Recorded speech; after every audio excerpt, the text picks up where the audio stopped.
Hi everyone, I just washed my hair with purple shampoo. I know I've talked about purple shampoo before, but today is a significant day because this is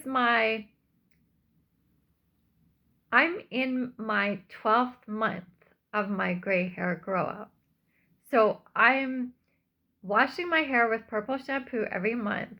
And today, when I washed it, it dawned on me that I am washing my hair with purple shampoo in my 1 year of growing out my grays.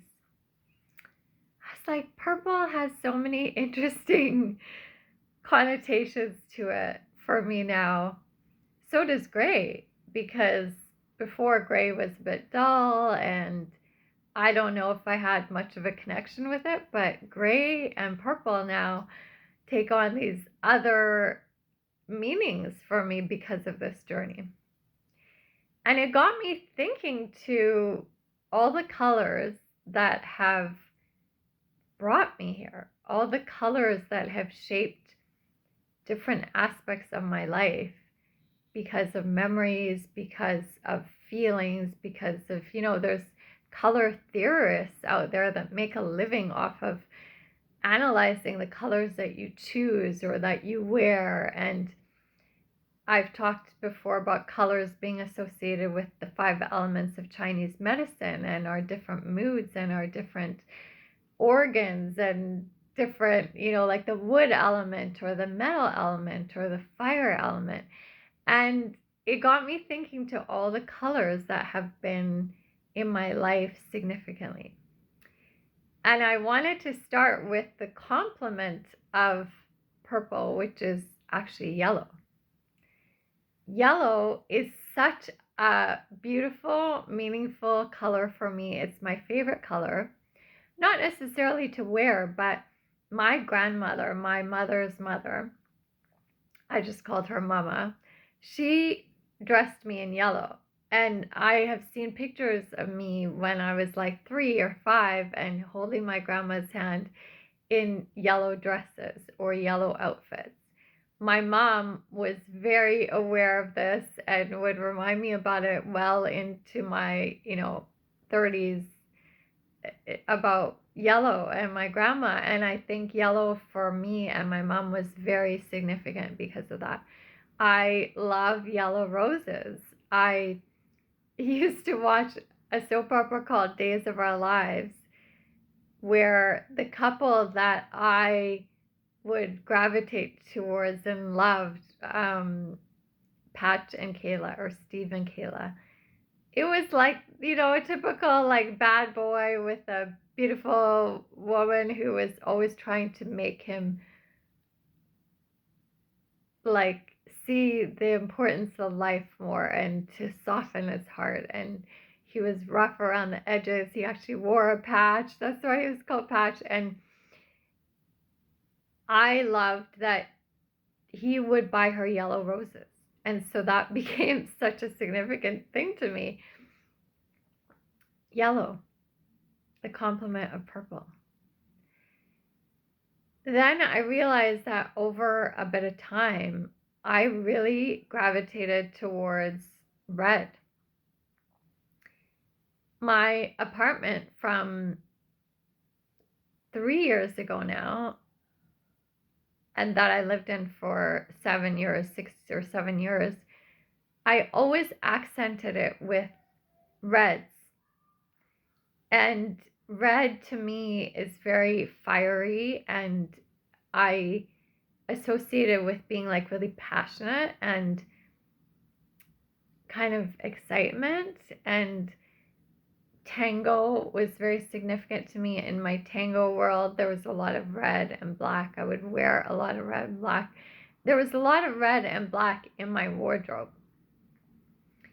And they say that sometimes we put colors in our environment because we're not accessing that element enough, that fire element. So I obviously wanted to get more in touch with my fiery side. I admired people that had that fiery passion that they didn't hide. And yeah, especially on the dance floor. So there was a lot of red around me. I even remember previous to that apartment, I had a roommate who his furniture was very gray and neutral, like gray, um, kind of tan, beige. You'd think that would normally be on the walls, but that was in the furniture and in the yeah, like the decor. Whereas I tended to like do the opposite and want to have decor that like shone out a color that was bright or whatever.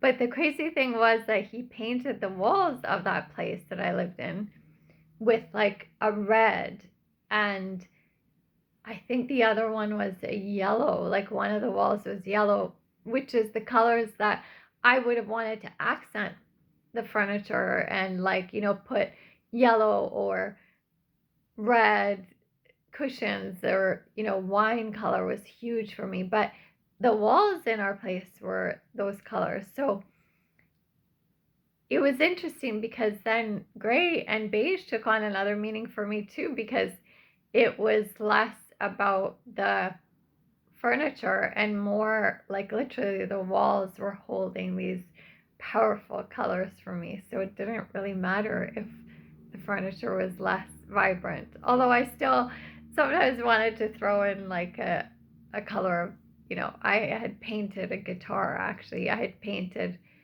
a painting of a guitar, not the actual guitar. And I remember that guitar, I put the painting near one of the walls that were red, but the painting had very vibrant colors in it. So I think I always wanted to still bring it out in some sort of furnishing or decor. But yeah, I was pretty happy with the walls being those colors. And I've noticed that in the past couple of years, greens have been very significant to me. My youngest niece, her favorite color is green. And it really surprised me in the beginning, but then I realized like green is a very calm. They say that if you look at green, it can actually help soothe you. It's a very medicinal kind of like, yeah, it's very healing to our eyes and to our sense of being, like nature, trees, the forest, like very calming, very regulating of the nervous system. And actually, my niece, she has such a fiery side. That niece, both of my nieces are amazing, but that niece has a very fiery side, but then she likes to do things on her own as well. She can be very like on her own and calm, and maybe that green offsets her fiery, like, you know, crazy whimsical side. And so yeah, green has been significant to me, and I was so surprised when I ended up choosing green glasses a few years ago, which felt so unlike me because I would have gravitated, if I wanted a color, maybe like a dark red, or to bring something out, or just like a brown or like a turtle shell kind of color. But green, I ended up choosing green glasses, and I think at that time I needed more calm in my life and I needed more grounding, and I started choosing greens. I even have a green phone case, which really surprised me. It's like a mint green, and I realized that mint green and mint flavor, mint in dark chocolate combination is my favorite. Chocolate chip mint ice cream.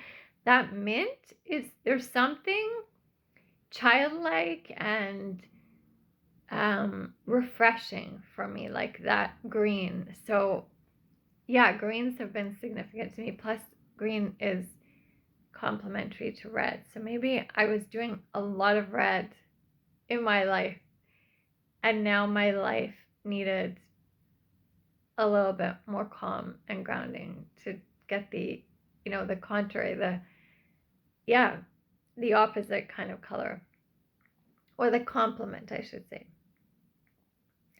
Now I'm in a place that I didn't even know I would want.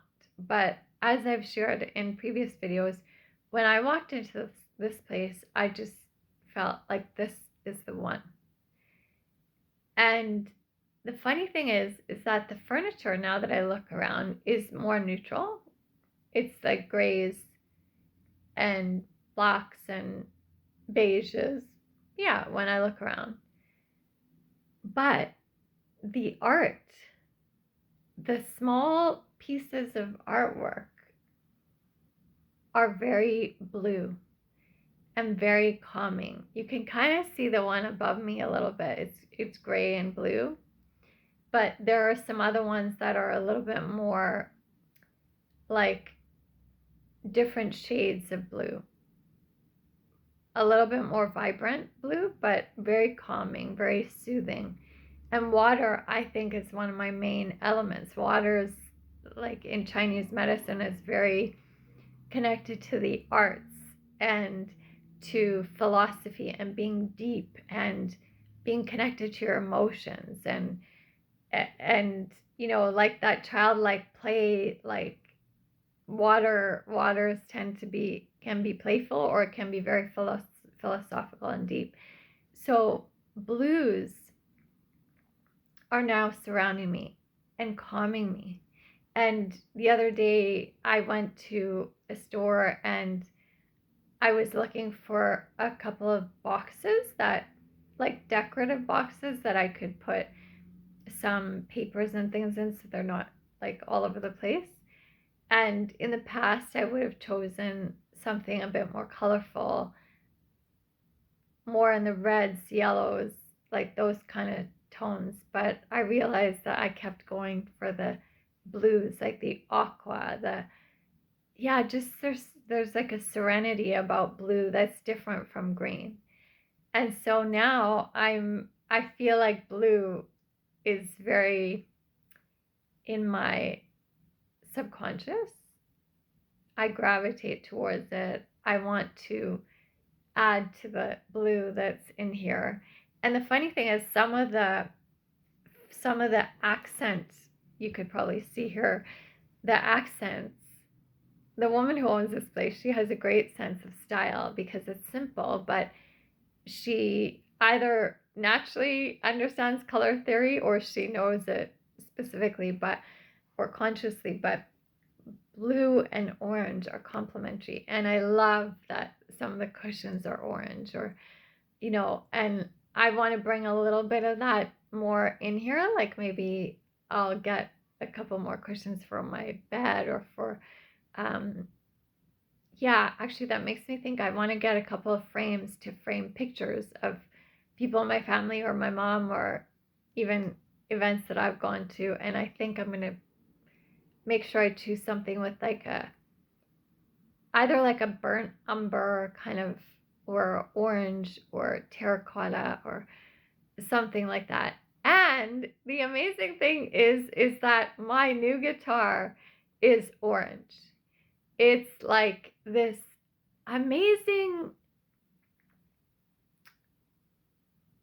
it's not like bright orange, but it's not dark orange. I don't even know what the perfect word is for it, but it's perfect for me. And they say that when you gravitate towards orange, or when you want to, or you put more orange in your life, or you want more orange in your life, you're seeking more juice, like more juiciness in your life, like more excitement, but not the same as red, not that fiery, passionate, but something juicy, something new.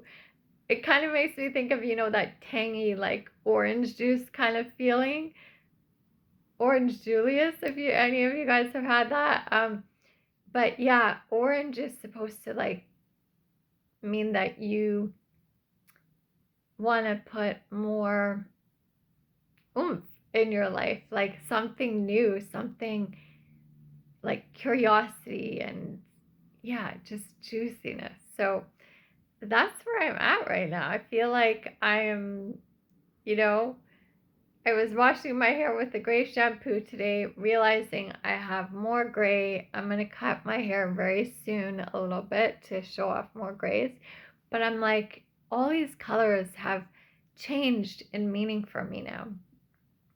I keep going to shops to try to find red tops, but they either don't fit me well or it's harder for me to get them on because of some of the issues that I'm having with like putting things on or whatever.